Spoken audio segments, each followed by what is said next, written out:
அன்பின் பலியில் அனைவரும் இணைய ஆவலாய் நாம் வருவோம். இருளினை அகற்றி ஒளியினை ஏற்றி வாழ்வினை நாம் பெறுவோம். நிறை வாழ்வினை நாம் பெறுவோம். அன்பின் பலியில் அனைவரும் இணைய ஆவலாய் நாம் வருவோம். இருளினை அகற்றி ஒளியினை ஏற்றி வாழ்வினை நாம் பெறுவோம். நிறை வாழ்வினை நாம் பெறுவோம்.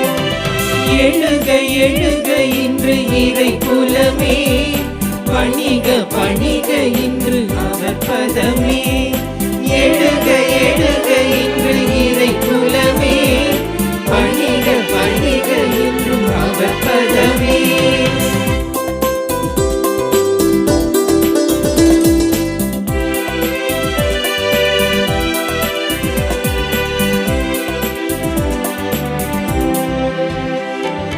பிரிவினை பிணக்குகள் நமக்குள்ளே இல்லை என்பதை உணர்ந்திடுவோம்.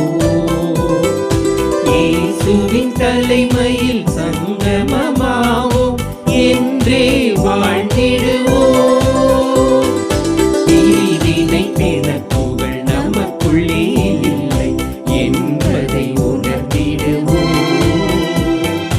இயேசுவின் தலைமையில் சங்கமமாவோம் என்றே வாழ்ந்திடுவோம். உயர்ந்தவன் தாழ்ந்தவன் வேதத்தை போக்கி மனிதத்தை காத்திடுவோம். பகைமையை மறந்து பாசத்தை பகிர்ந்து புனிதராய் மாறிடுவோம். என்றும் புனிதராய் மாறிடுவோம்.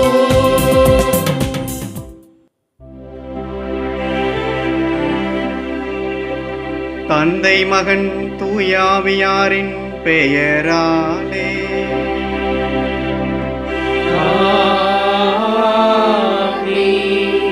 நம் ஆண்டவராகிய இயேசு கிறிஸ்துவின் அருளும் கடவுளின் அன்பும் தூயாவியாரின் நட்புறவும் உங்கள் அனைவரோடும் இருப்பதாக. ஆன்மாவோடும் இருப்பதாக. இனியவர்களே, இன்று தவக்காலம் 4ஆம் ஞாயிறு. இந்த ஞாயிற்றை டொமேனிக்கா லேயத்தாரே மகிழ்ச்சியின் ஞாயிறு என கொண்டாட நம் தாய் திரு அவை நமக்கு அழைப்பு விடுக்கின்றது. மகிழ்ச்சி என்பது எதில் அடங்கியிருக்கிறது என்பதை இன்றைய திருப்பலியின் முன் பல்லவி மிக அழகாக எடுத்துரைக்கின்றது. எருசலேமே அகமகிழ், அவள் மீது அன்பு கொண்ட அனைவரும் ஒன்று கூடுங்கள். துயருற்று நீங்கள் மகிழ்ந்து அக்களியுங்கள், அதனால் ஆர்ப்பரியுங்கள், நீங்கள் நிறைவாக ஆறுதல் பெற்று மகிழ்வடையுங்கள். எருசலேமை அகமகிழுமாறு அழைக்கின்றார் இறைவாக்கினர் எசாயா. இந்த நாட்களில் எருசலேமை பற்றி நாம் சிந்திக்கும் போதெல்லாம் ஒரு வகையான சோகம் நம்மை பற்றி கொள்கிறது. ஏனென்றால் இங்குதான் ஆண்டவராகிய இயேசு பாடுகள் பட்டு இறந்தார். ஆனால் இதே எருசலேம்தான் நம்முடைய மகிழ்ச்சிக்கு காரணமாக இருக்கின்றது. ஏனென்றால் இங்குதான் ஆண்டவர் உயிர்த்தெழுந்தார். ஆக பாஸ்கா பெருவிழா மிக அருகில் வரவிருக்கின்ற வேளையில் நாம் தாய் திரு அவை நம்மை மகிழுமாறு அழைக்கின்றது. ஆண்டவருடைய உயிர்ப்பின் மேல் நம்முடைய நம்பிக்கையையும் எதிர்நோக்கையும் வைத்தவர்களாக இன்றைய நாளில், இந்த மகிழ்ச்சியின் நாளில், ஒருவர் மற்றவரின் மகிழ்ச்சிக்காக இன்றைய நாளில் மன்றாடுவோம். கடந்த வாரம் முழுவதும் இறைவன் நமது குடும்பங்களுக்கு செய்த நன்மைகளுக்காக நன்றி கூறுவோம். இந்த புதிய வாரத்தில் அவருடைய பராமரிப்பும் பாதுகாவலும் நம் அனைவருக்கும் கிடைக்க ஒருவர் மற்றவருக்காக இந்த திருப்பலியில் வேண்டுவோம். சகோதர சகோதரிகளே, தூய மறை நிகழ்வுகளை கொண்டாட நாம் தகுதி பெறும் பொருட்டு நம் பாவங்களை ஏற்றுக்கொள்வோம். எல்லாம் வல்ல இறைவனிடமும் சகோதர சகோதரிகளை உங்களிடமும் நான் பாவி என்று ஏற்றுக்கொள்கிறேன். ஏனெனில் என் சிந்தனையாலும் சொல்லாலும் செயலாலும் கடமையில் தவறியதாலும் பாவங்கள் பல செய்தேன். என் பாவமே, என் பாவமே, என் பெரும் பாவமே. ஆகையால் இப்பொழுதும் கன்னியான புனித மரியாவையும் வானதூதர் புனிதர் அனைவரையும் சகோதர சகோதரிகளே உங்களையும் நம் இறைவனாகிய ஆண்டவரிடம் எனக்காக வேண்டிக் கொள்ள மன்றாடுகிறேன். எல்லாம் வல்ல இறைவன் நம் மீது இரக்கம் வைத்து நம் பாவங்களை மன்னித்து நம்ம நிலை வாழ்வுக்கு அழைத்து செல்வாராக. ஆமென்.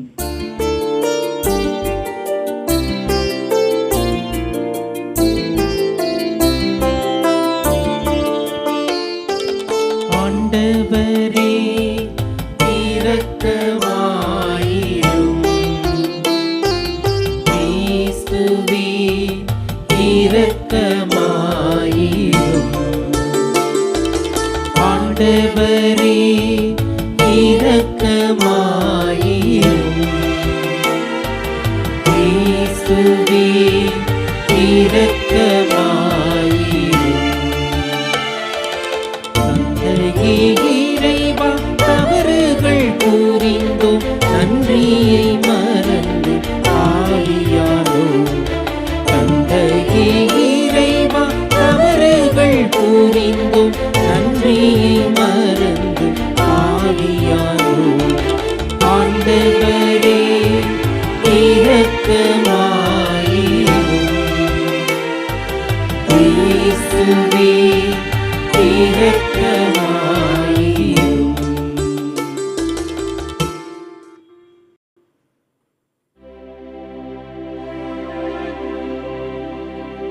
மன்றாடுவோமாக. அன்பு தந்தையே இறைவா, மனிதரான உம் வாக்கின் வழியாக மனித குலத்தின் ஒப்புரவை வியத்தகு முறையில் செயல்படுத்துகின்றீர். அதனால் ஆர்வமிக்க இறைப்பற்றாலும் உயிர் துடிப்புள்ள நம்பிக்கையாலும் வரவிருக்கும் பெருவிழாவுக்கு கிறிஸ்தவ மக்கள் விரைந்திட ஆற்றல் பெற அருள்வீராக. எங்கள் ஆண்டவராகிய இயேசு கிறிஸ்து வழியாக உம்மை மன்றாடுகின்றோம்.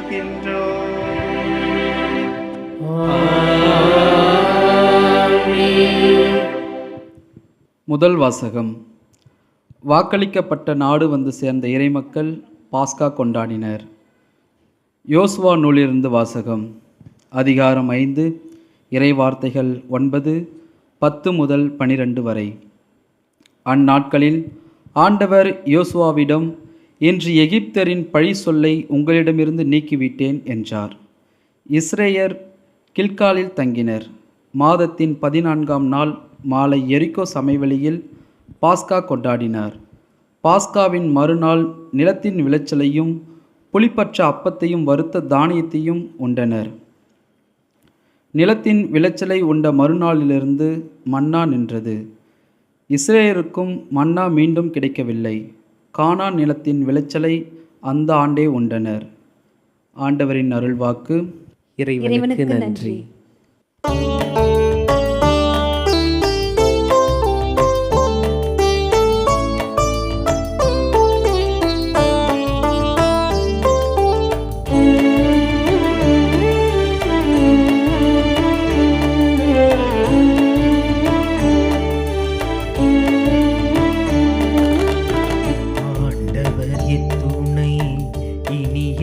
என்று சுவைத்து பாருங்கள், சுவைத்து பாருங்கள். ஆண்டவர் துணை இனியவர் என்று சுவைத்து பாருங்கள், சுவைத்து பாருங்கள்.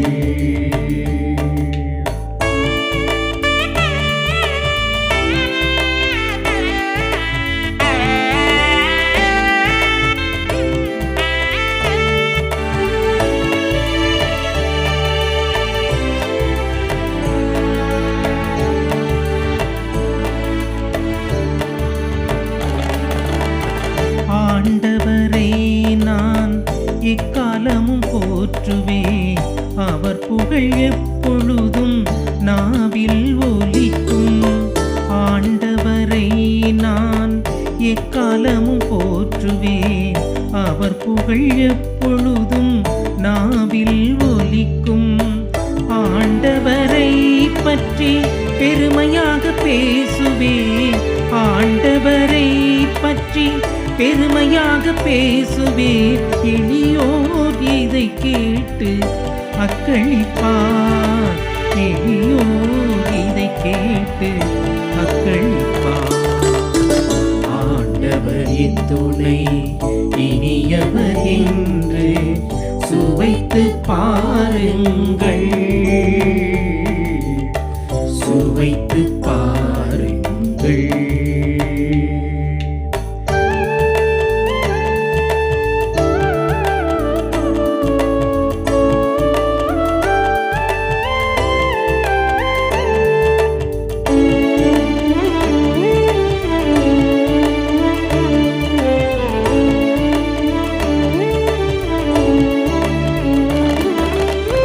என்னுடன் ஆண்டவரை பெருமைப்படுத்துங்கள். அவர் பெயரை மேன்மைப்படுத்துவோம். என்னுடன் ஆண்டவரை பெருமைப்படுத்துங்கள். அவர் பெயரை மேன்மைப்படுத்துவோம். துணை வேண்டி ஆண்டவரை மன்றாடினேன். துணை வேண்டி ஆண்டவரை மன்றாடினேன். அவர் எனக்கு மறுமொழி பகர்ந்தாரே. அவர் எனக்கு மறுமொழி பகர்ந்தாரே. ஆண்டவரின் துணை இனியவர் என்று சுவைத்து பாருங்கள், சுவைத்து பாருங்கள். ஆண்டவரின் துணை இனியவர் என்று சுவைத்து பாருங்கள், சுவைத்து பாருங்கள். இரண்டாம் வாசகம். கிறிஸ்துவின் வழியாக கடவுள் நம்மை தம்மோடு ஒப்புரவாக்கினார். திருத்துதர் பவுல் கொரிந்தியருக்கு எழுதிய 2ஆம் திருமுகத்திலிருந்து வாசகம். அதிகாரம் 5, இறை வார்த்தைகள் 17 முதல் 21 முடிய. சகோதர சகோதரிகளே, ஒருவர் கிறிஸ்துவோடு இணைந்திருக்கும் போது அவர் புதிதாக படைக்கப்பட்டவராய் இருக்கிறார். பழையன கழிந்து புதியன புகுந்தன அன்றோ? இவையாவும் கடவுளின் செயலே. அவரே கிறிஸ்துவின் வாயிலாக நம்மை தம்மோடு ஒப்புரவாக்கினார். ஒப்புரவாக்கும் திருப்பணியையும் நமக்கு தந்துள்ளார். உலகினரின் குற்றங்களை பொருட்படுத்தாமல் கடவுள் கிறிஸ்துவின் வாயிலாக அவர்களை தம்மோடு ஒப்புரவாக்கினார். அந்த ஒப்புரவு செய்தியை எங்களிடம் ஒப்படைத்தார். எனவே நாங்கள் கிறிஸ்துவின் தூதுவர்களாய் இருக்கிறோம். கடவுளை எங்கள் வாயிலாக வேண்டுகோள் விடுக்கிறார். ஆகவே கடவுளோடு ஒப்புரவாகுங்கள் என்று கிறிஸ்துவின் சார்பில் நாங்கள் மன்றாடுகிறோம். நாம் கிறிஸ்து வழியாக நமக்கு ஏற்புடையவராகுமாறு கடவுள் பாவம் அறியாத அவரை பாவ நிலை ஏற்க செய்தார். ஆண்டவரின் அருள்வாக்கு. இறைவனுக்கு நன்றி. ஏற்புடைய காலம் இதுவே, மீட்பின் காலமும் இதுவே. மனம் மாறி நற்செய்தியை நம்புங்கள் என்கிறார் ஆண்டவர்.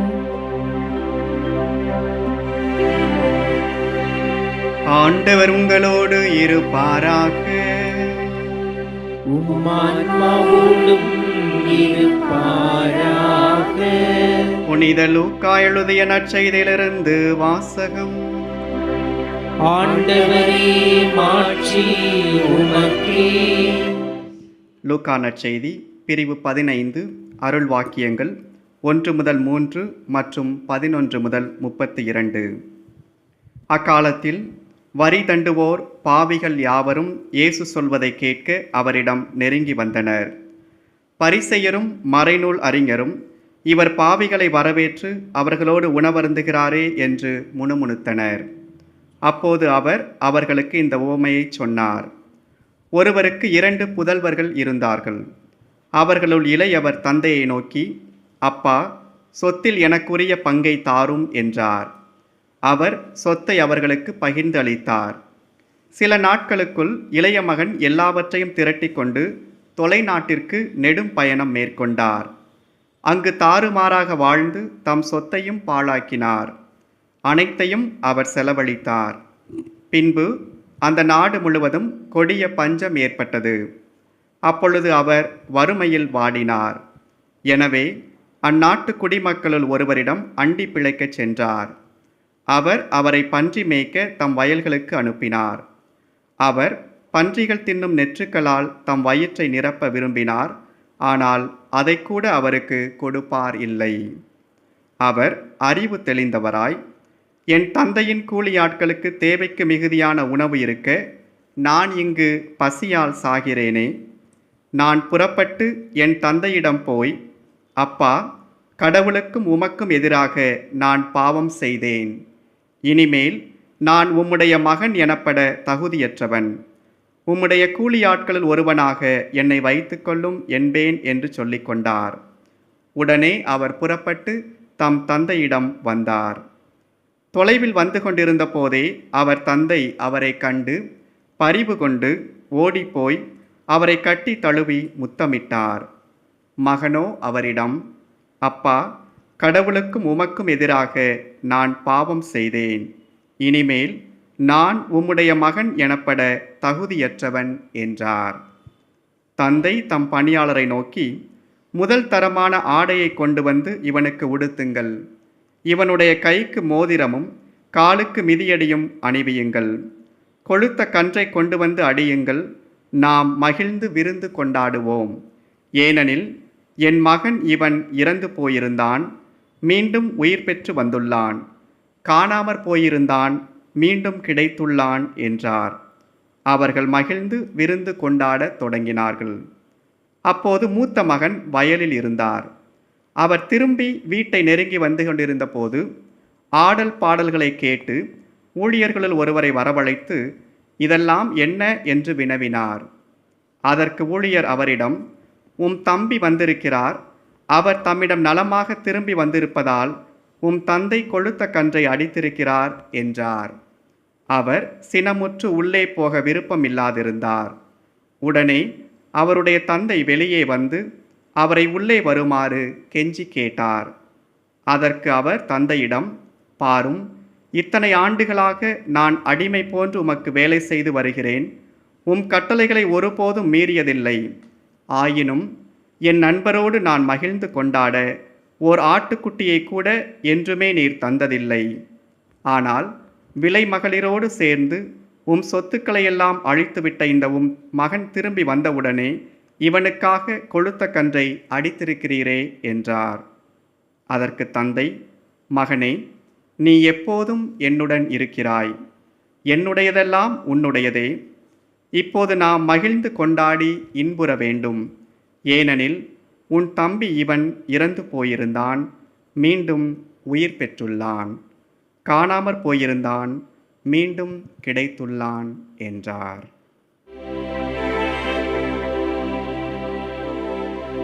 ஆண்டவரின் அருள்வாக்கு. கிறிஸ்துவே உமக்கு புகழ். இனியவர்களே, தவக்காலம் 4ஆம் ஞாயிற்றை மகிழ்ச்சி ஞாயிறு என அழைத்து இன்று நாம் மகிழ்ந்திருக்க நம் தாய் திரு அவை அழைப்பு விடுக்கின்றது. ஆகையினால்தான் இன்றைய நாளில் நம்முடைய பீடத்தில் மலர்கள் இருக்கின்றன. அருள் பணியாளரின் ஊதா திருவுடையானது இளம் சிவப்பு நிறத்தில் திருவுடையாக அணியப்படுகின்றது. இன்றைய நாளில் நான் உங்களோடு சிந்திக்க விளைகின்ற மைய கருத்து, இனிமையே இறைமை. ஆண்டவராகிய கடவுளின் திருமுன்னிலை நமக்கு இனிமையாக இருக்கின்றது. அந்த இனிமையில் நாம் மகிழ வேண்டும். இந்த இனிமையை பற்றி நாம் எப்படி சிந்திப்பது? இன்றைய பதிலுரை பாடலிலிருந்து நாம் நம்முடைய சிந்தனையை தொடங்குவோம். ஆண்டவர் எத்துணை இனியவர் என்று சுவைத்து பாருங்கள் என திருப்பாடல் ஆசிரியர் தாவீது திருப்பாடல் 34 அழைப்பு விடுக்கின்றார். இந்த திருப்பாடல் 34 இணை தலைப்பாக நாம் பார்த்தோம் என்றால், தாவீது அபிமெலேக்கின் முன் பித்து பிடித்தவர் போல் நடித்தபோது அவர் அவனுடைய முன்னிலையிலிருந்து துரத்தப்பட ஆண்டவருடைய கருணையை புகழ்ந்து பாடியது என கொடுக்கப்பட்டுள்ளது.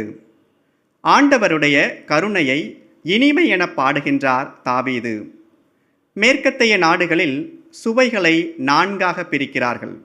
முதலில் இனிமை, இரண்டாவது கார்ப்பு அல்லது உரைப்பு, மூன்றாவது கசப்பு, நான்காவது புளிப்பு. ஆனால் நம்முடைய தமிழ் மரபிற்கு வரும்போது இன்னும் 2 சுவைகளை சேர்த்து நாம் அறுசுவை என சொல்கின்றோம். இனிமை, கார்ப்பு, கசப்பு, புளிப்பு, உவர்ப்பு மற்றும் துவர்ப்பு.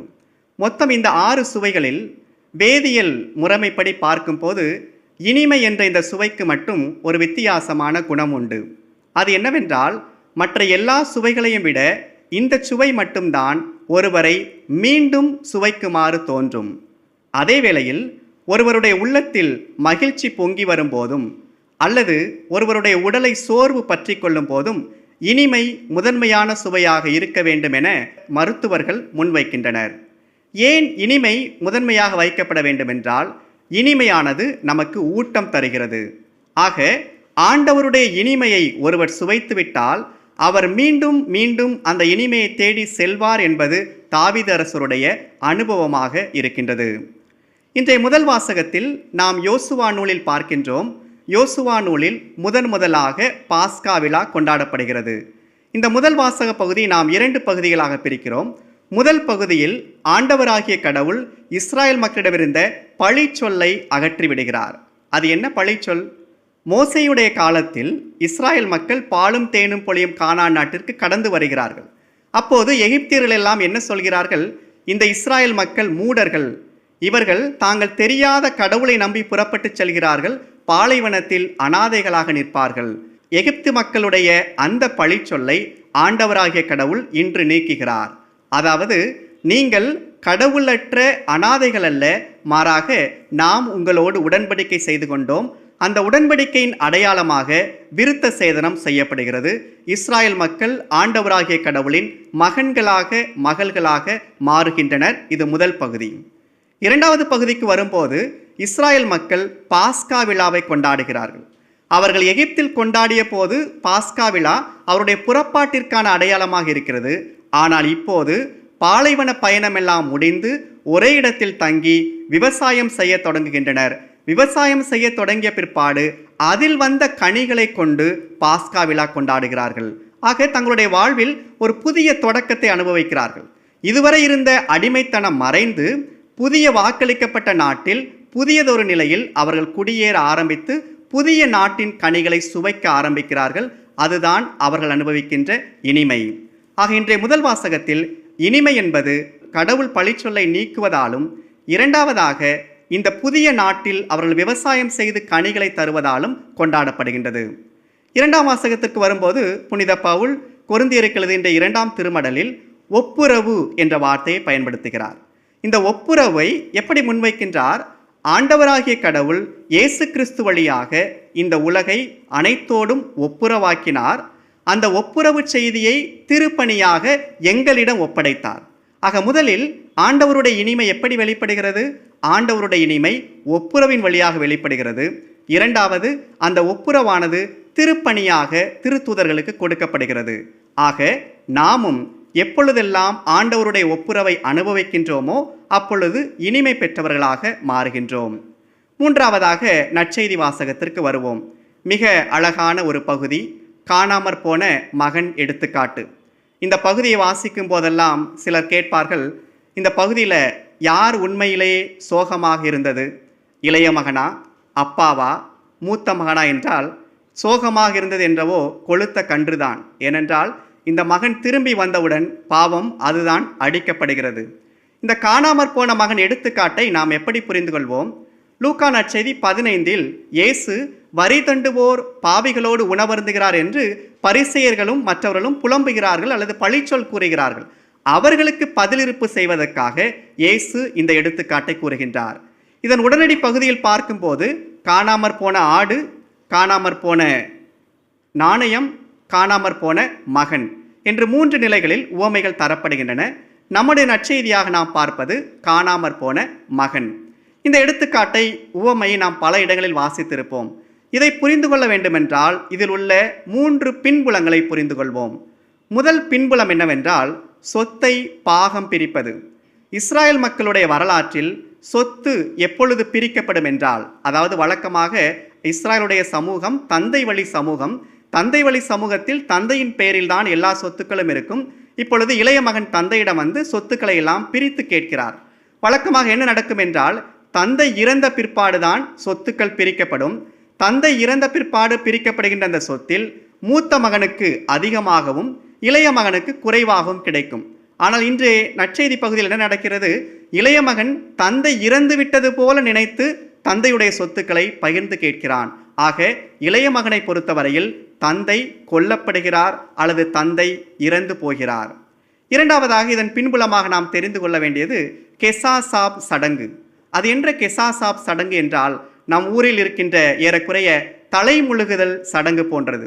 தலைமுழுகுதலில் என்ன நடக்கிறது என்றால், ஒரு வீட்டில் ஒருவர் இறந்துவிட்டால் அவரின் மேல் தலையில் தண்ணீரை ஊற்றுகிறார்கள். ஏன் ஊற்றுகிறார்கள்? இனி இவருக்கும் இறந்து போனவருக்கும் எந்த தொடர்பும் இல்லை. இஸ்ராயல் மக்களுடைய சமூகத்தில் என்ன ஒரு வழக்கம் இருந்தது என்றால், யாராவது ஒருவர் சொத்துக்களை பிரித்துவிட்டு சென்றார் என்றால், ஏன்னா சொத்துக்களை பிரிக்கும் போது மற்ற யூதர் வாங்க மாட்டார். ஏன் வாங்க மாட்டார் என்றால், இஸ்ராயல் மக்களை பொறுத்தவரையில் இறைவன் கடுத்த சொத்து தான் நிலம். அந்த நிலத்தை இன்னொரு யூதன் வாங்க முடியாது. என்றால் கடவுள் அனைவருக்கும் கொடையாக கொடுக்கிறார். அப்போ இந்த மகன் என்ன செய்திருப்பார்? கண்டிப்பாக ஒரு புறவினத்தாரிடம் அந்த சொத்துக்களை விற்றிருப்பார். ஆக புறவினத்தாரிடம் இஸ்ராயல் மக்களுடைய சொத்து போனதால் இனி அவனுக்கும் இஸ்ராயல் மக்களுக்குமான அந்த நெருக்கம் அழிந்து போகிறது. அதன் அடையாளமாக என்ன செய்வார்கள்? ஒரு பெரிய பானை எடுத்து அந்த பானையில் தானியங்களை எல்லாம் இட்டு அதை நன்றாக வறுப்பார்கள். வறுத்த பிற்பாடு ஊருக்கு வெளியே அழைத்து வந்து அந்த மகனை அந்த பக்கம் நிற்க செய்து தந்தையை இந்த பக்கம் நிற்க செய்து நடுவில் அந்த பானையை போட்டு உடைப்பார்களாம். அதன் பொருள் என்னவென்றால், இந்த பானையில் உள்ள தானியங்கள் எல்லாம் தீக்கிரையாக்கப்பட்டது போல இந்த நிலம் புறவினத்தாருக்கு கொடுக்கப்பட்டதே அது அழிந்து போவதாக. 2, எப்படி இந்த பானை உடைக்கப்பட்டு மீண்டும் ஒன்று சேர முடியாததாக மாறிவிட்டதோ அதுபோல உனக்கும் உன் தந்தைக்கும் இருக்கின்ற உறவு அருந்துவிட்டது, இனிமேல் எந்த தொடர்பும் இல்லை என்ற ஒரு சடங்கை அனுபவிக்கத்தான். ஒருவேளை அந்த மகன் மீண்டும் வந்தால் என்ன நடக்கும் என்றால், அந்த மகன் பெரிய தண்டல் தொகையை ஊருக்கு அளிக்க வேண்டும். இது 2வது பின்புலம். 3வது பின்புலம் இன்றைய நற்செய்தி பகுதியில் காணாமற் போன மகன் எடுத்துக்காட்டில் நடுவில் வருகிற ஒரு வார்த்தை நம் கவனத்தை இருக்கிறது. அறிவு தெளிந்தவராய். இதுவரைக்கும் நடக்கிறது எல்லாமே இமோஷன்ஸ், ஃபீலிங்ஸ், உணர்வுகள். தந்தைகிட்ட போறாரு, சொத்தை கேட்கிறாரு, போகிறார், விற்கிறார், செலவழிக்கிறார், எல்லாமே இமோஷன்ஸ். ஆனால் அந்த இடத்தில் மட்டும்தான் அறிவு தெளிந்தவராக. ஆக இந்த நிகழ்வில் நாம் பார்க்கிறோம் அறிவுக்கும் உணர்வுக்குமான ஒரு போராட்டம். அதைத்தான் நம்ம மூத்த மகன் நிகழ்வுலையும் பார்க்கிறோம். மூத்த மகன் இளைய மகன் திரும்பி வந்துவிட்டதை பார்த்து ரொம்ப இமோஷனல் ஆகிறார். ஆகையினால்தான் உம் மகன் என்று சொல்கிறார். தன் தம்பி என்று சொல்லாமல் உன் மகன் என்று சொல்லி அவரை அந்நியப்படுத்துகிறார். எனவே எல்லாமே ஒரு உணர்வுகள் அடிப்படையில் இருக்கின்றது. ஆனால் அறிவு தெளிந்த அந்த நபர் இனிமையை அனுபவிக்கிறார். இந்த பின்புலத்தில் நாம் இந்த இனிமையை எப்படி பார்க்கிறோம் என்றால், இந்த 2 மகன்களுமே கடைசி வரை மகன்களாக இருக்கவில்லை. அதுதான் அங்கே பிரச்சனை. ஏன் இருக்கவில்லை? மூத்த மகன் மகனாக இருந்தாலும் அடிமை போல வாழ்ந்தான். இளைய மகனோ மகனாக இருந்தாலும் பணியாளன் போல் என்னை ஏற்றுக்கொள் என்று சொல்கிறார். ஆனால் இந்த நிகழ்வின் கதாநாயகனாக இருக்கின்ற தந்தை அவன் மேல் இரக்கம் பொழிகின்றார். அந்த இரக்கத்தின் வழியாக இனிமையை கற்றுக் கொடுக்கிறார். ஆக முதல் வாசகத்தில் பழிச்சொல் நீங்குவதால் இனிமை வருகிறது, புதிய தொடக்கம் வருவதால் இனிமை வருகிறது. 2வது வாசகத்தில் ஒப்புரவு, கடவுள் மனுக்குலத்தை ஒப்புரவு ஆக்குவதால் இனிமை வருகின்றது. அந்த ஒப்புரவு திருப்பணியாக தரப்படுவதால் திருத்தூதர்கள் வழியாக இனிமை பரப்பப்படுகிறது. நற்செய்தி வாசகத்தில் இரக்கத்தின் வழியாக கடவுள் இனிமையை தருகிறார். இந்த 3 வாசகங்களுடைய பின்புலத்தில் இன்று நாம் இனிமை, இறைமை, மகிழ்ச்சி என எப்படி புரிந்து கொள்வது? இன்னைக்கு நாம் மகிழ்ச்சி ஞாயிறு. இந்த மகிழ்ச்சி ஞாயிற்றில் இறைவனுடைய இனிமையை நாம் எப்படி சுவைப்பது? சபை உரையாளர் 11:7 நாம் வாசிக்கின்றோம், ஒளி இனிமையானது, ஒளி மகிழ்ச்சியூட்டும். ஆக இனிமைக்கும் மகிழ்ச்சிக்கும் மிக அழகான நெருக்கம் இருப்பதை விவிலியம் சுட்டி காட்டுகிறது. இந்த இனிமையை, மகிழ்ச்சியை நாம் இன்று 3 நிலைகளில் அனுபவிக்க முடியும். 1, புதிய தொடக்கத்தின் வழியாக. இன்னைக்கு நாம கேட்டு பார்ப்போம், என் லைஃப்ல எப்பொல்லாம் எனக்கு புதிய தொடக்கம் தேவைப்படுது? இஸ்ராயல் மக்களுக்கு புதிய தொடக்கத்தை ஆண்டவராகிய கடவுள் தருகிறார்.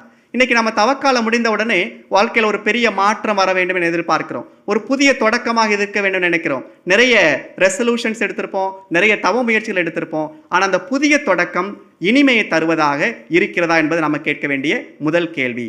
இரண்டாவதாக, ஒப்புரவு இருக்கின்ற இடத்திலெல்லாம் மகிழ்ச்சி வருகிறது, இனிமை வருகிறது.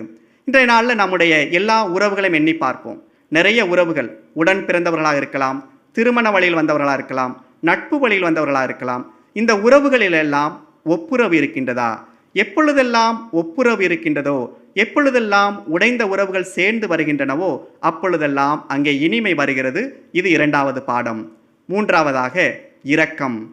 இரக்கம் என்பது வாழ்வில் எப்பொழுது வருகிறது என்றால், not because of but in spite of.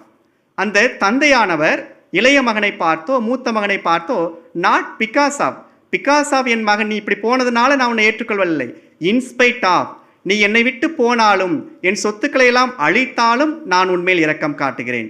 ஆக இரக்கம் என்பது எந்த நிலையில் வாழ்வது என்றால், அடுத்தவர் நமக்கு எப்படி இருந்தாலும் in spite of they being what they are, I am what ஐ ஆம். அதைத்தான் அந்த தந்தை இரக்கத்தின் வழியாக கற்றுக் கொடுக்கிறார். அந்த இரக்கத்தின் நிலைக்கு நாம் கடந்து செல்லும் போது இனிமை நம்மை அறியாமலே தழுவிக்கொள்கிறது. ஆக இன்றைய நாளில் மகிழ்ச்சி ஞாயிற்றை கொண்டாடுகின்ற வேளையில் இனிமை, இறைமை, மகிழ்ச்சி, இறைவனுடைய பிரசன்னம், இறைவனுடைய திருமுன்னிலை நமக்கு மகிழ்ச்சி தருகிறது. இறைவன் தாமே அனைத்தையும் புதிதாக தொடங்குகிறார். இறைவன் தாமே ஒப்புரவாக்குகிறார். இறைவன் தாமே இரக்கம் காட்டுகிறார். அந்த புதிய தொடக்கத்தை நோக்கி ஒருவர் மற்றவரோடு ஒப்புரவாகி இரக்கத்தை பேணி வளர்த்தவர்களாக நாமும் முன்னேறி செல்வோம். இறைவன் நம்மை நிறைவாக ஆசீர்வதிப்பாராக. ஆமென். இறை வார்த்தைக்கு செவி கொடுத்த நாம் அந்த இறை வார்த்தைக்கான பதிலிருப்பாக நம்முடைய நம்பிக்கையை அறிக்கையிடுவோம். விண்ணகத்தையும் மண்ணகத்தையும் படைத்த எல்லாம் வல்ல தந்தையாகிய கடவுளை நம்புகிறேன். அவருடைய ஒரே மகனாகிய நம் ஆண்டவர் இயேசு கிறிஸ்துவை நம்புகிறேன். இவர் தூய ஆவியால் கருவுற்று கன்னிமரியாவிடமிருந்து பிறந்தார். பொந்திய பிலாத்துவின் அதிகாரத்தில் பாடுபட்டு சிலுவையில் அறையப்பட்டு இறந்து அடக்கம் செய்யப்பட்டார். பாதாளத்தில் இறங்கி 3ஆம் நாள் இறந்தோரிடமிருந்து உயிர்த்தெழுந்தார். விண்ணகத்திற்கு எழுந்தருளி எல்லாம் வல்ல தந்தையாகிய கடவுளின் வலப்பக்கத்தில் வீற்றிருக்கின்றார். அங்கிருந்து வாழ்வோருக்கும் இறந்தோருக்கும் தீர்ப்பு வழங்க வருவார். தூய ஆவியாரை நம்புகின்றேன். புனித கத்தோலிக்க திரு அவையை நம்புகின்றேன். புனிதர்களின் உறவு ஒன்றிப்பை நம்புகின்றேன். பாவ மன்னிப்பை நம்புகின்றேன். உடலுயிர்ப்பை நம்புகின்றேன். நிலை வாழ்வை நம்புகின்றேன். ஆமென்.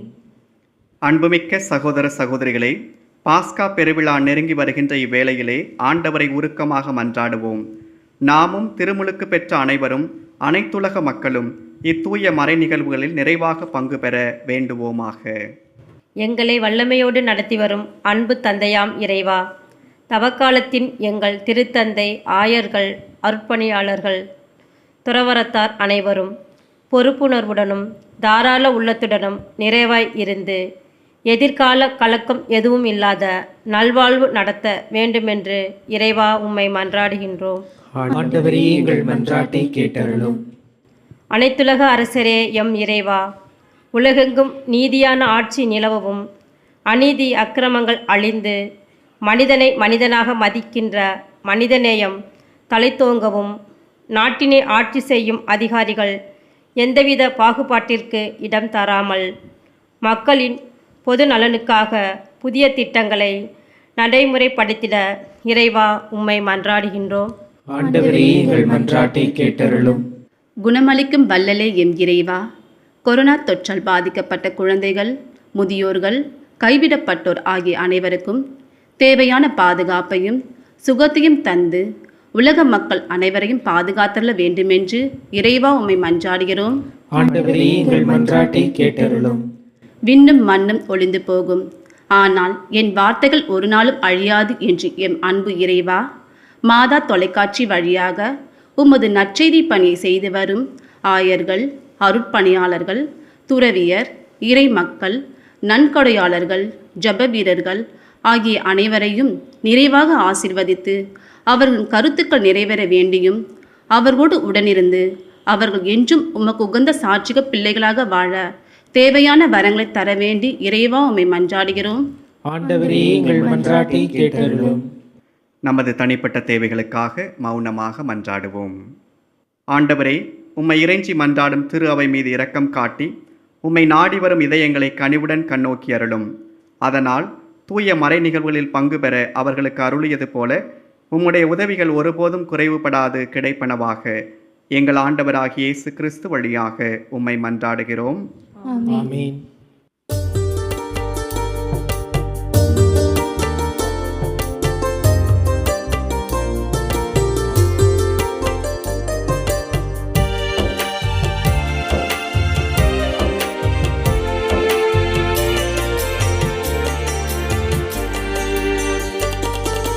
பலியையல்ல இரக்கத்தையே கேட்கிறார், பாவி எந்தன் உள்ளத்தையே கேட்கிறார். தருகிறேன், இதோ தருகிறேன், தருகிறேன், இதோ தருகிறேன். பலியையல்ல இரக்கத்தையே கேட்கிறார், பாவி எந்தன் உள்ளத்தையே கேட்கிறார்.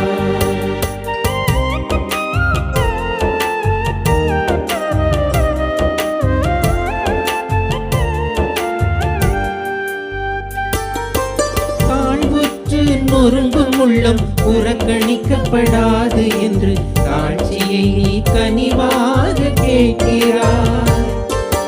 தாழ்வுற்று நொறுங்கும் உள்ளம் புறக்கணிக்கப்படாது என்று காட்சியை நீ கனிவாக கேட்கிறாய். கோதுமை மணிகள் பல, திராட்சை அதன் கனிகள் சில, அப்பமாய் ரசமாய் ஆண்டவரே தருகிறேன், அப்பமாய் ரசமாய் ஆண்டவரே தருகிறேன். பலியையல்ல இரக்கத்தையே கேட்கிறார், பாவி எந்தன் உள்ளத்தையே கேட்கிறார்.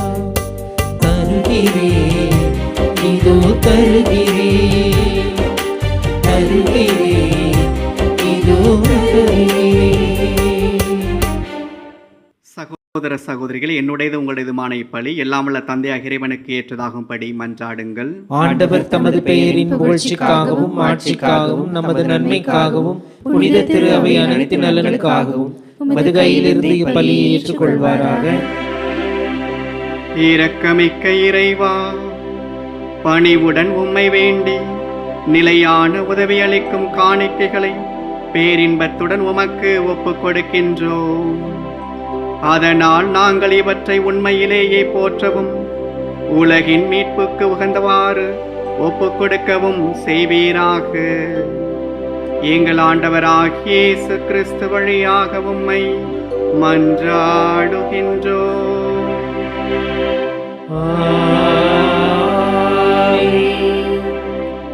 ஆண்டவர் உங்களோடு இருப்பாராக.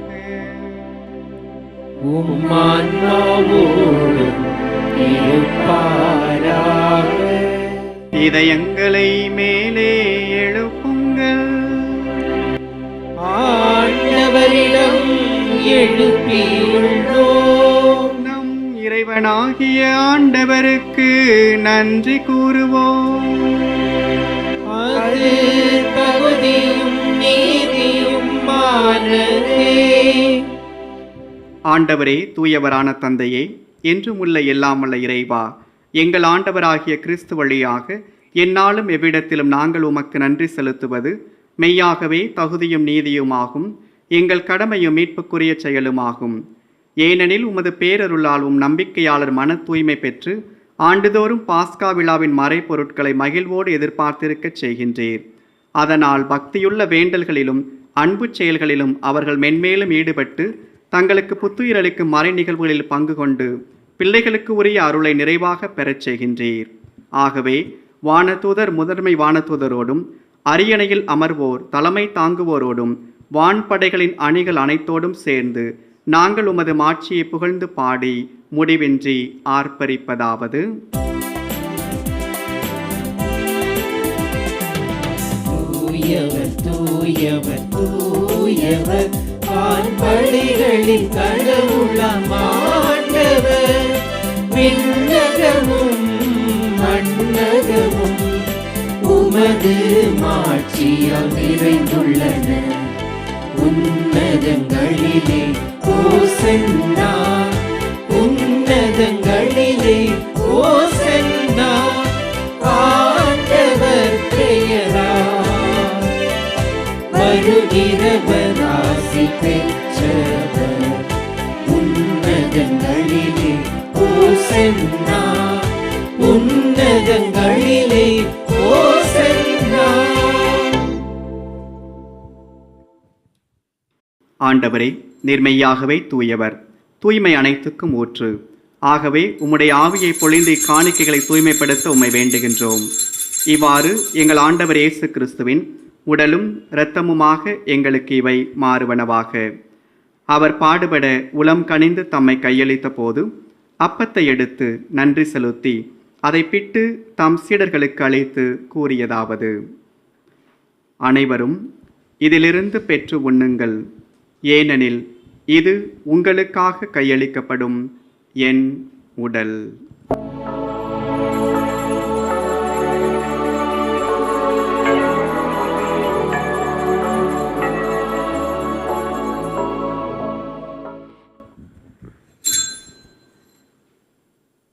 அவ்வண்ணமே இரவு விருந்தை அருந்திய பின் கிண்ணத்தையும் எடுத்து மீண்டும் உமக்கு நன்றி கூறி தாம் சீடர்களுக்கு அளித்து அவர் கூறியதாவது: அனைவரும் இதிலிருந்து பெற்று பருகுங்கள், ஏனெனில் இது புதிய நிலையான உடன்படிக்கைக்கு உரிய என் இரத்தத்தின் கிண்ணம்.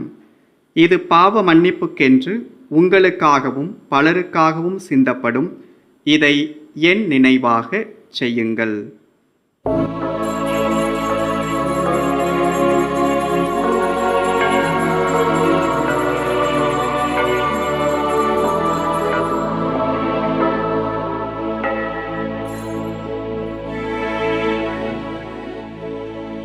நம்பிக்கையின் மறை பொருள். ஆண்டவரே, நீர் வருமளவும் உமது இறப்பினை அறிக்கையிடுகின்றோம், உமது உயிர்ப்பினையும் எடுத்துரைக்கின்றோம். ஆகவே ஆண்டவரே, நாங்கள் கிறிஸ்துவின் இறப்பினையும் உயிர்ப்பினை நினைவு கூர்ந்து வாழ்வு தரும் அப்பத்தையும் மீட்பளிக்கும் கிண்ணத்தை மக்கு ஒப்புக் கொடுக்கின்றோம். உம் திருமுன் நின்று உமக்கு ஊழியம் புரிய தகுந்தவர்களை எங்களை ஏற்றுக்கொண்டீர். எனவே உமக்கு நன்றி செலுத்துகின்றோம். மேலும் கிறிஸ்துவின் உடலிலும் இரத்தத்திலும் பங்கு கொள்ளும் எங்களை தூய ஆவியார் ஒன்று சேர்க்க வேண்டுமென உம்மை தாழ்மையுடன் மன்றாடுகின்றோம். ஆண்டவரே, உலகெங்கும் பரவியிருக்கும் அது திரு அவை நினைவு கூர்ந்தருளும். எங்கள் திருத்தந்தை பிரான்சிஸ், எங்கள் ஆயர் ஜார்ஜ் அண்டனிசாமி, எல்லா திருநிலையினர் ஆகிய அனைவரோடும் உமது திரு அவை அன்பில் நிறைவு பெறச் செய்தருளும். மேலும் உயிர்த்தெழும் எதிர்நோக்குடன் துயில் கொள்ளும் எம் சகோதரர் சகோதரிகளையும் இறந்தோர் அனைவரையும் இரக்கத்துடன் நினைவு கூர்ந்து உமது திருமுக ஒளியினுள் ஏற்றருளும். எங்கள் அனைவர் மீதும் இரக்கமாயிரும். கடவுளின் கன்னித்தாயான புனித மரியா, அவருடைய கணவரான புனித யோசேப்பு, புனித திருத்தூதர்கள், இவ்வுலகில் உமக்கு உந்தவராயிருந்தோர் ஆகிய புனிதர் அனைவருடனும் நாங்கள் நிலை வாழ்வில் பங்கு கொள்ளும் தகுதி பெற்று உம் திருமகன் இயேசு கிறிஸ்து வழியாக உம்மை புகழ்ந்தேத்தும் வரமருள உம்மை மன்றாடுகின்றோம்.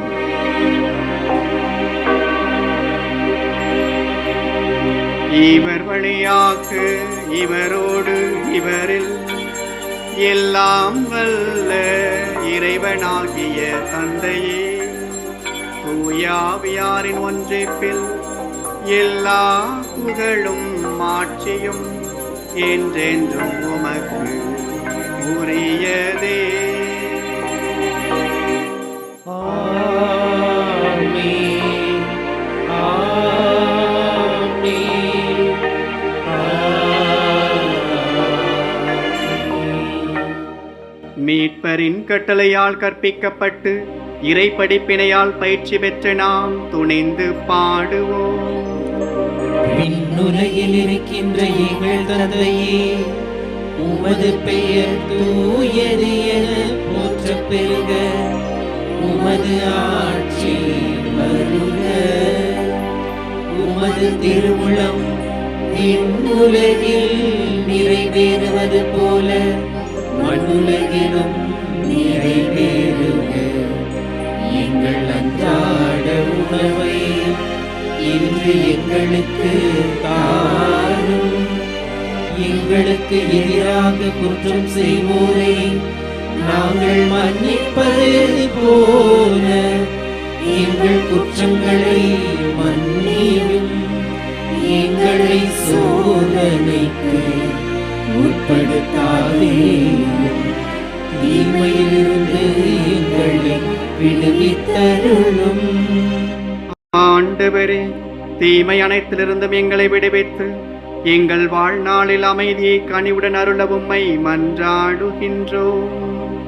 உமது இரக்கத்தின் உதவியால் நாங்கள் பாவத்திலிருந்து எப்போதும் விடுதலை பெற்று யாதொரு கலக்கமுமின்றி நலமாயிருப்போமாக. நாங்கள் இது நோக்கியிருக்கும் பேரின்பத்துக்காகவும் எம் மீட்பராகிய இயேசு கிறிஸ்துவின் வருகைக்காகவும் காத்திருக்கின்றோம்.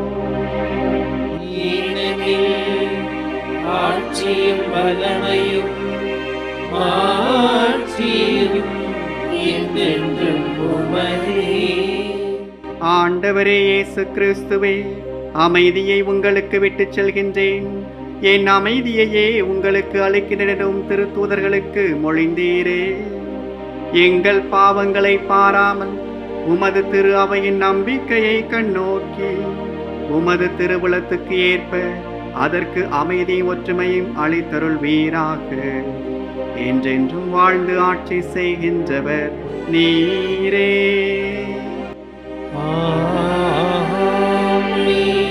ஆண்டவருடைய அமைதி உங்களோடு என்றும் இருப்பதாக.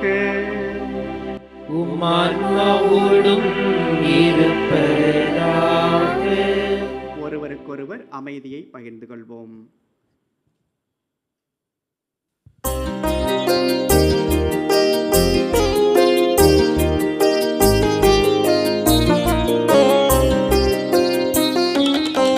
உலகின் பாவம் போக்கும் இறைவனின் செம்மறியே, எங்கள் மேல் இரக்கம் வையும். உலகின் பாவம் போக்கும் இறைவனின் செம்மறியே, எங்கள் மேல் இரக்கம் வையும்.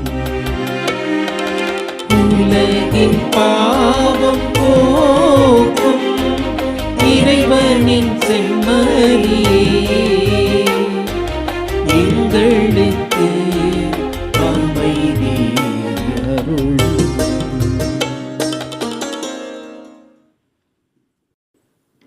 இதோ இறைவனின் செம்மறி, இதோ உலகின் பாவங்களை போக்குபவர். செம்மரின் விருந்திற்கு அழைக்க பெற்றவர் பேறு பெற்றோர். ஆண்டவரே, நீர் என் இல்லத்தில் எழுந்தருள நான் தகுதியற்றவன். ஆனால் ஒரு வார்த்தை மட்டும் சொல்லியருளும், எனது ஆன்மா நலமடையும். ஆசை நன்மைக்கார மன்றாட்டு.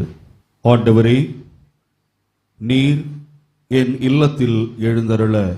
ஆண்டவரே, நீர் என் இல்லத்தில் எழுந்தருள நான் தகுதியற்றவன். ஆனால் ஒரு வார்த்தை மட்டும் சொல்லியருளும். என்று நூற்றுவர் தலைவன் ஜெபித்தது போல நாங்களும் இப்போது உமது திருப்பாதம் பணிந்து வேண்டுகிறோம். இனிய இயேசுவே, நாங்கள் தகுதியற்றவர்களாயிருந்தாலும் எங்கள் தகுதியின்மையை பாராமல் நீர் எங்கள் உள்ளங்களில் எழுந்து வாரும். உம் அன்பிலும் அருளிலும் நாங்கள் நிலைத்திருக்க எம்முள் எழுந்து வாரும். உம் பிள்ளைகளாக உயிருள்ள உண்மை சாட்சிகளாக உமது நற்செய்தியின்படி வாழ்பவர்களாக எங்களை உருமாற்ற வாரும். தந்தையின் திருவுளப்படி திருவுளப்படி வாழ்ந்திட தந்தையின் திருவுளப்படி வாழ்ந்திட எங்களுக்கு துணை புரிந்திட வாரும். எங்களுக்கு துணை புரிந்திட வாரும். நன்மை செய்வதில் ஆர்வமுள்ளவர்களாய் நன்மை செய்வதில் ஆர்வமுள்ளவர்களாய் தீமைகள் அனைத்திலுமிருந்தும் தீமைகள் அனைத்திலிருந்தும் விடுதலை பெற்றவர்களாய் வாழவும் விடுதலை பெற்றவர்களாய் வாழவும் எங்களை வழிநடத்த வாரும். எங்களை வழிநடத்த வாரும். எல்லா நலன்களாலும் எல்லா நலன்களாலும் வளங்களாலும் வளங்களாலும் எங்களை நிரப்ப வாரும். எங்களை நிரப்ப வாரும். ஆமென். ஆமென்.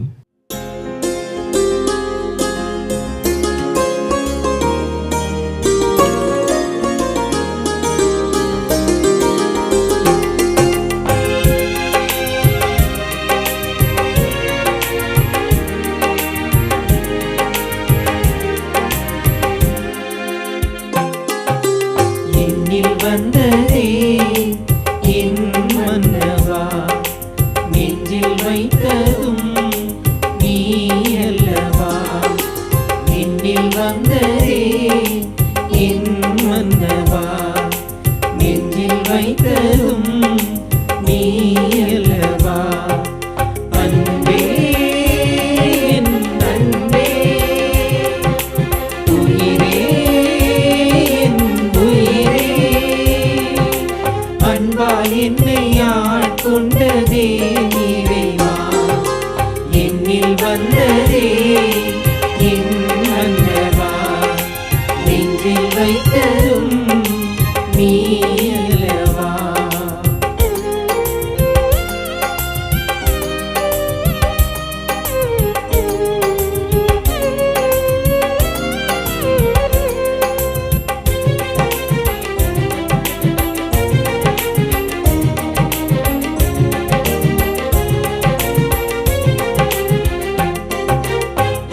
ஏராளமாய் என்னை அன்பு செய்தார், என்னை உன் கரத்தில் பொறித்து வைத்தார். ஏராளமாய் என்னை அன்பு செய்தார், என்னை உன் கரத்தில் பொறித்து வைத்தார். நீ தந்த பாசம், நீ தந்த நேசம், என்னை உந்தன் பிள்ளையாய் மாற்றியதே. என்னை உந்தன் பிள்ளையாய் மாற்றியதே. நீ வரும் நேரம் புதுமைகள் தோன்றும், உன்னை தரும் நேரம் கவலைகள் தீரும். நீ வரும் நேரம் புதுமைகள் தோன்றும், உன்னை தரும் நேரம் கவலைகள் தீரும். என்னில் வந்ததே என் மன்னவா, நெஞ்சில் வைத்ததும் நீ அல்லவா. மன்றாடுவோமாக.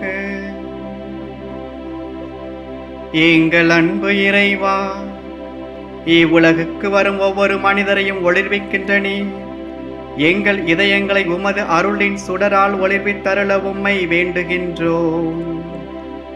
அதனால் உமது மாண்புக்கு தகுதியானதையும் விருப்பமானதையும் என்று நினைவில் கொண்டு உம்மை நேர்மையாக அன்பு செய்ய வலிமை பெறுவோமாக. எங்கள் ஆண்டவராகிய இயேசு கிறிஸ்து வழியாக உம்மை மன்றாடுகின்றோம்.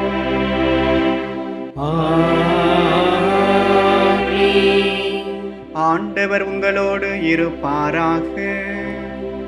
உம்மான்மாவோடும் இருப்பாராக. எல்லாம் வல்ல இறைவன் தந்தை மகன் தூயாவி உங்களுக்கு ஆசி வழங்குவாராக.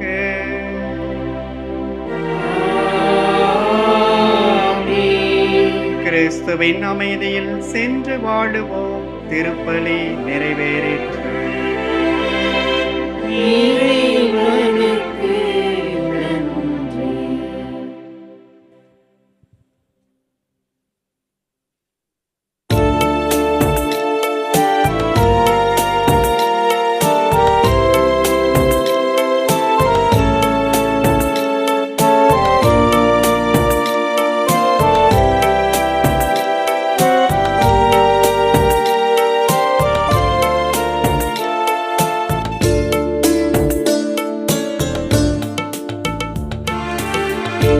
இடைவிடா சகாயமாதா இணையில்லா தேவமாதா இடைவிடா சகாயமாதா இணையில்லா தேவமாதா பவவினை தீர்ப்பான் பதமுனை சேர்ப்பான் விதம் துணை சேர்ப்பாயே இடைவிடா சகாயமாதா இடையில்லா தேவமாதா